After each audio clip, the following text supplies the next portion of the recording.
Bapak tadi udah ada itikat baik menghubungi aku, telepon aku barusan saja. Jadi di sini aku nggak bisa ngomong banyak. Udah itu dulu.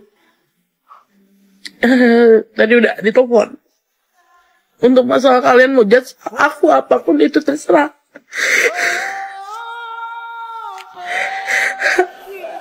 Aku hanya seorang ibu yang memperjuangkan hak anaknya. Udah itu. Makasih. Oh my god, Pak Ridwan. Gue kaget nyampe Turki nih. Kalau seandainya ini benar, berarti girls, tau nggak? Laki-laki suka cewek natural itu hanya hoax. Buktinya dikasih yang adem, mukanya cantik, hatinya cantik.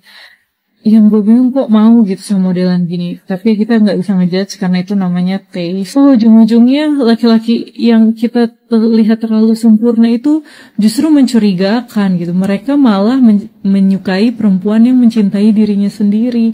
Yang macam Mbak Lisa ini. Kalau benar ini Pak Ridwan Kamil punya will, menurut gue memang perbuatan itu tidak dibenarkan. Tapi gue tidak mendukung untuk menghakimi si wanitanya. Karena apa? Laki-laki ini enak. Di Indonesia ini kalau terjadi kayak gini, laki-lakinya aman, perempuan lainnya yang dibully, sudah berani bermain up. Maka siapa terbakar? Yang mengorbankan orang lain begitu. Dan menurut gue, ini adalah doa-doa dari si istrinya mungkin. Untuk bisa mendapatkan kelayakan hidup yang lebih layak daripada sebelum. Waduh, gacor juga nih Kang Emil. Kelihatannya aja meletoy, tapi ternyata beliau adalah suhu. Dan punya ani-ani, dan ani-aninya sekarang sudah punya anak dari Ridwan Kamil. Makanya mungkin ani-aninya Pak Ridwan Kamil ini tidak dipedulikan ya akhir-akhir ini, atau setorannya Pak Ridwan Kamil tidak pernah masuk lagi, karena kita tahu sendiri bahwa akhir-akhir ini Pak Ridwan Kamil terkena kasus korupsi. Dan saya kira sudah lengkap penderitaan Pak Ridwan Kamil. Belum juga selesai kasus korupsi ini, sudah nambah lagi persoalan perempuan. Nah, kalau kita menilai dari gayanya Pak Ridwan Kamil ini sangat di luar nurul. Orang yang terlihat alim, dan kalau kita lihat sangat romantis dengan istrinya, tapi ternyata selingkuh juga. Aduh, sangat mengerikan.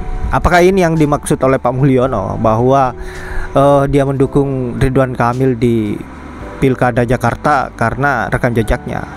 Ternyata rekam jejaknya memang betul-betul gacor, tidak sesuai dengan tampilannya yang meleto, tapi doyang apem. Nah, sahabat-sahabat, untuk itu tanpa berlama-lama kita lanjut dulu bagaimana komentar-komentar para mama terkait dengan Ridwan Kamil selingkuh. Untuk itu langsung saja ke videonya. Khusus untuk para pejabat laki-laki. Dengar nih para pejabat. Kalau sudah siap melihara enong-enong, siap juga rutin transfernya. Telat 1 menit aja tuh enong-enong bakalan nyap-nyap jeplak kemana-mana.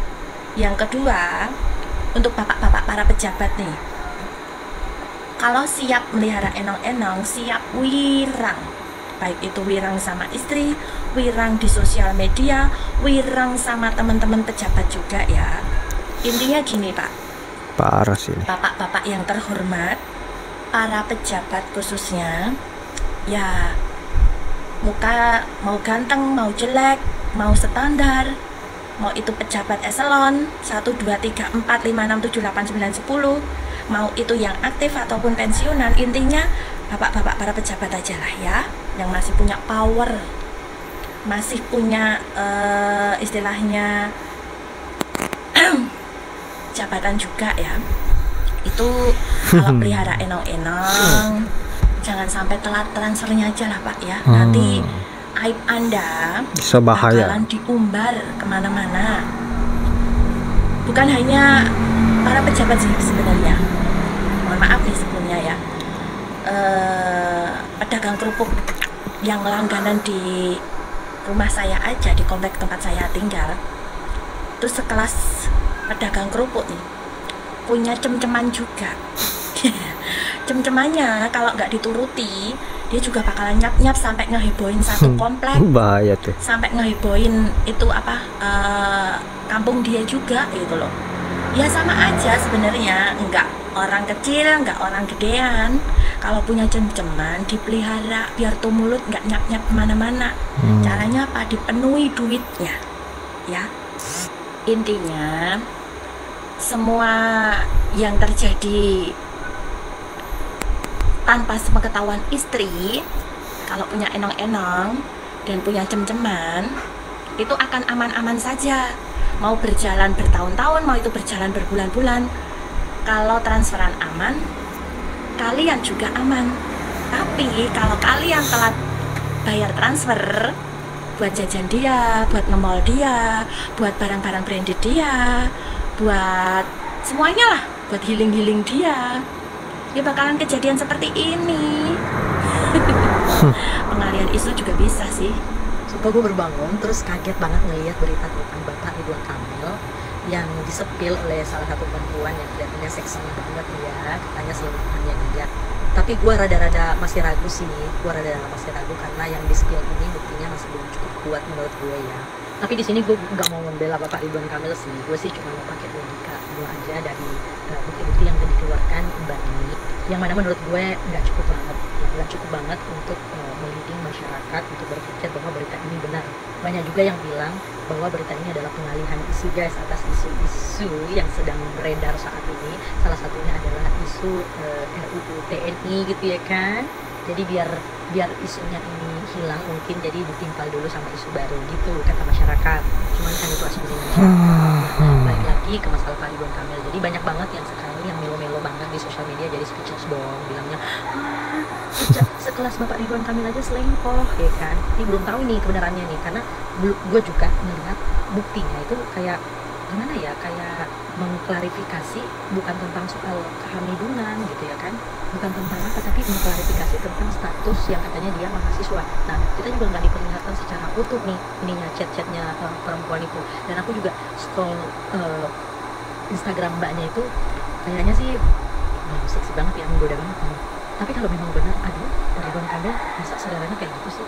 Tapi ya kan kalau misalnya hasutan setan kan nggak peduli gitu ya kan, mau spek setan gitu kan juga bagi orang yang berlogika juga hilang gitu kan kalau udah musuh ya.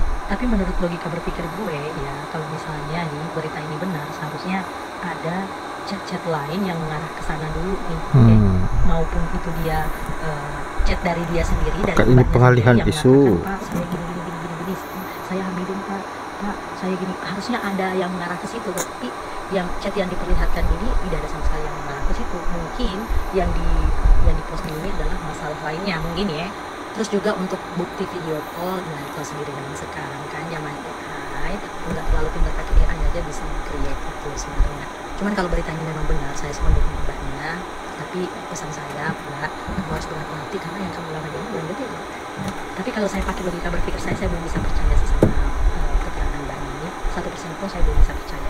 Cuman sayangnya banyak banget orang di luar sana ini ya yang pakai sosial media yang menurutku belum bisa pintar membaca media itu seperti apa, belum bisa menganalisa situasi seperti apa. Jadi pastinya banyak banget yang leading sampai merasa kesal mungkin ya, atau kemudian salah satu pihak gitu ya kan, salah satu pihak ceweknya gitu, Pak Ridwan Kamilnya gitu.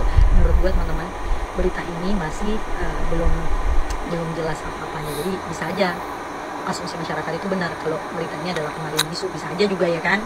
Cuman prediksi gue berita ini bakalan panjang sih, bakalan panjang.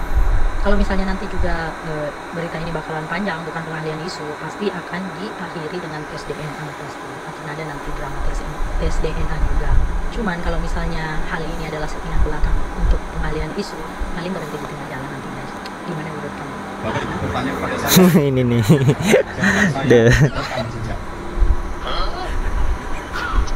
Rekam jejak. Rekam jejak. Kenapa saya mul.